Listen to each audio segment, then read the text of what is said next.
Welcome to MA Action News with me, Tom Vince. Each month I'll be rounding up all the action from across the UK with features and reports from your association. I'll also be talking to students, instructors and master instructors to gain an insight behind the scenes of the martial arts world. As we move towards launch, I'll be interviewing some of the figureheads that have helped shape today's martial arts. My distinguished guest today has a career spanning 48 years. 8th Dan Grandmaster Mick Blackwell heads up the EKKA Karate Association and runs one of the largest full-time schools in the UK today.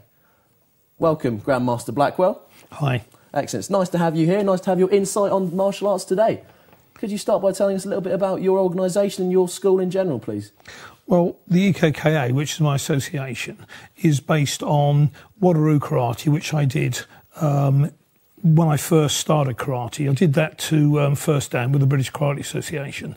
And later on I went into Taekwondo, mainly because I liked the kicks and I wanted to be a kicker. But I carried on fighting in karate tournaments, and my students and I have competed in karate tournaments ever since. I've had numerous clubs and schools. The school I have at the moment is quite large. It's about 11,000 square feet. Incorporates a gym. We have a 5,000 square foot matted area, parents area. We have a ring. So I'd say probably one of the largest schools in the country. Excellent. Well, you mentioned earlier that you decided to mix Wateroo and Taekwondo. Was there a specific reason for that? Well, only because I started off in Wateroo, because when karate first came in this country, the south of England was really Wateroo through Tatsu Suzuki. North was more Shotokan through the KUGB, which was Master Kanazawa. So we were really just open to Wateroo. Now, as time went on, you wouldn't say Wateroo is a kicking style, although there's some good kickers in it now. At that time, it certainly wasn't.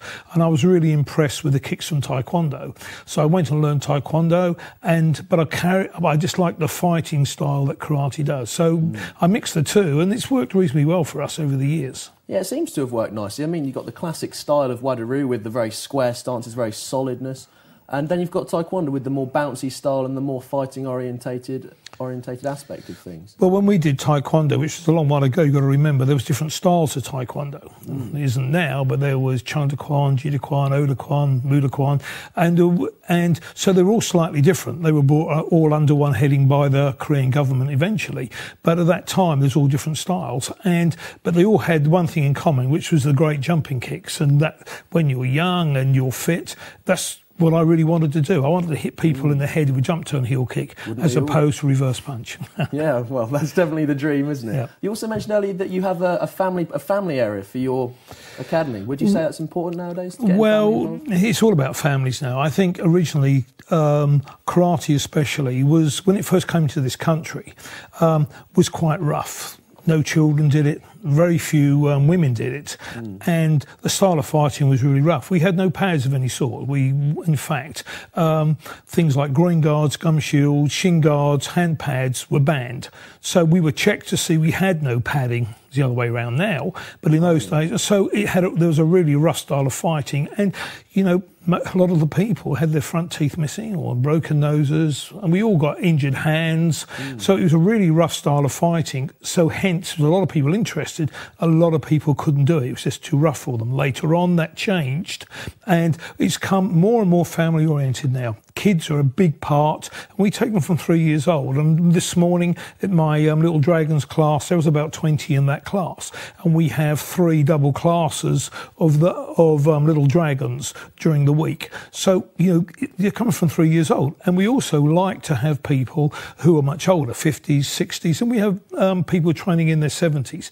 Now, you could never do that with the old style of karate. No, now, with the correct padding and the correct tuition, and we know a lot more about how to teach the technique safely now. So things have moved on a lot, and for the better. Oh, blind. Well, it sounds like teaching 23-year-olds would take 48 years' worth of experience.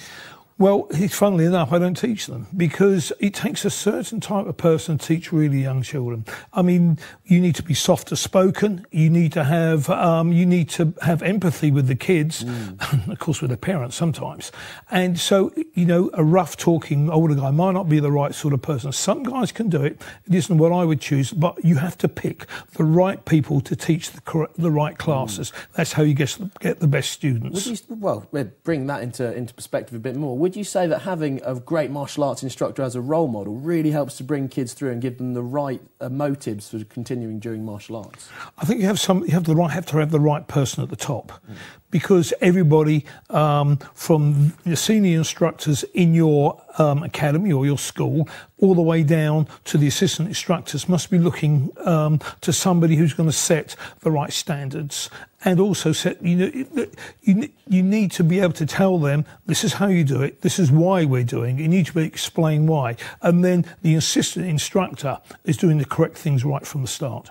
Excellent. So that's sort of grassroots martial arts at its best, but what's your opinion on UFC coming through at the minute? I mean, that's a much rougher style, isn't it?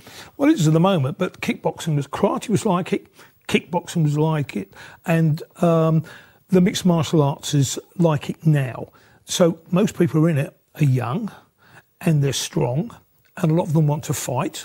And I think it's great, but there will become a time before long before schools will be run for ordinary people, children, women, older people, to teach them the skills without it having to be too rough. And I'm sure there's people out there already doing that now, and it's going to become the mainstream. There'll still be the great fighters, but you'll get the housewife, you'll get the father, and you get the children all doing mixed martial arts in the future, for sure. Yeah, definitely. I mean, it sounds like a great thing to happen. MMA to come in and broaden aspects of martial arts across the. It's already happening in America now. Steve LaValle, who's one of the great school owners in America, he bases the whole curriculum on MMA now, and he's got kids.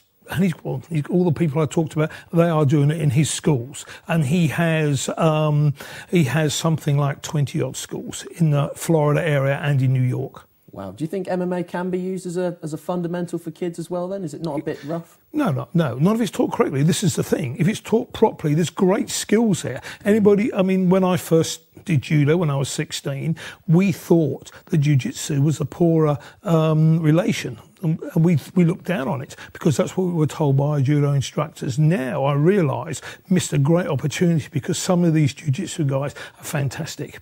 But so are some of the kickboxers, and some of the judo guys, some of the boxers. There's great people in all these arts. Yeah, everything you're saying is true. I mean, I guess when you have the real outstanding stars from each sport, it makes sense to bring them together into one fighting style. Oh, yeah, we've got a lot of BBJ out there. So there's a lot of them, but there's boxers in there. There's karate guys, Machida, he's a Shotokan guy. I mean, a brilliant fighter.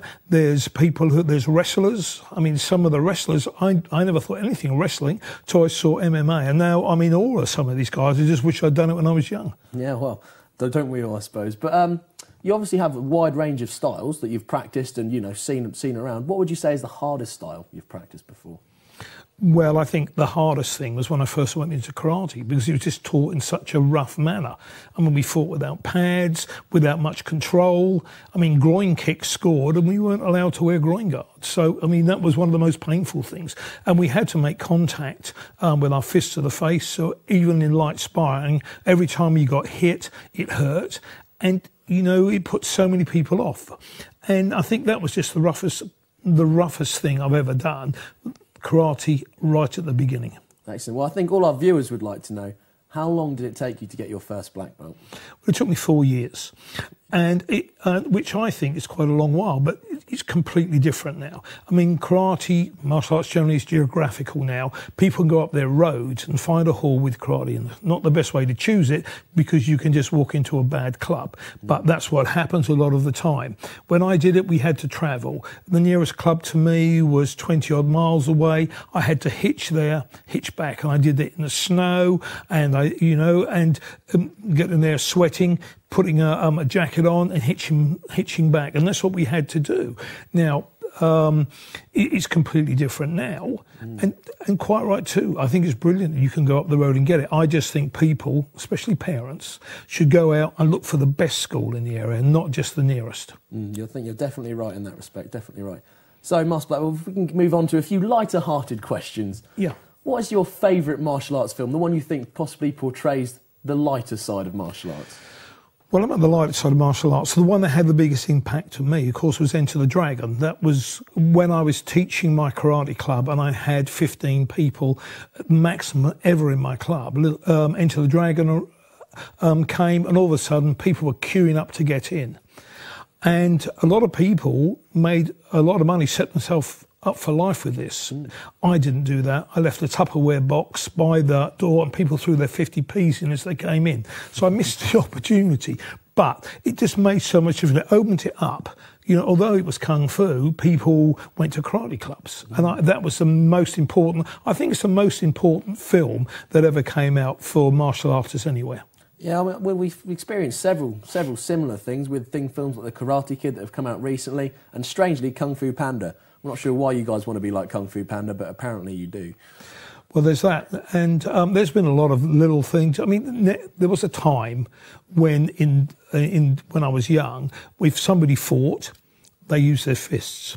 Everybody kicks now. Jumping kicks, wheeling kicks, and I think it's brilliant because everybody sees the skill involved. They don't think that karate, for instance, is breaking a brick anymore, or punching a board. They see it as this athletic ability, jumping, wheeling, spinning, and all these things. And I think that's brilliant because it is martial arts the most brilliant sports out there, I think. Yeah. As a demonstration art, what do you think of all the freestyle forms that have started to come through involving gymnastics and dance as well? I think it's good. I fought in the US Open a few times, and we saw some brilliant martial artists doing musical forms out there. John Chung and people like this, absolutely fantastic. I've never seen anything like it. But also at the other end of the scale, there's the WKF style of kata, which is really regimented and has a lot of rules encompassed in it. I think that as a discipline is fantastic too. Excellent, fantastic. Well, last of all, Master Blackwell, can we get your opinion on our venture, maaction.com, trying to broadcast a wide range of martial arts to everybody? No, I think it's really good.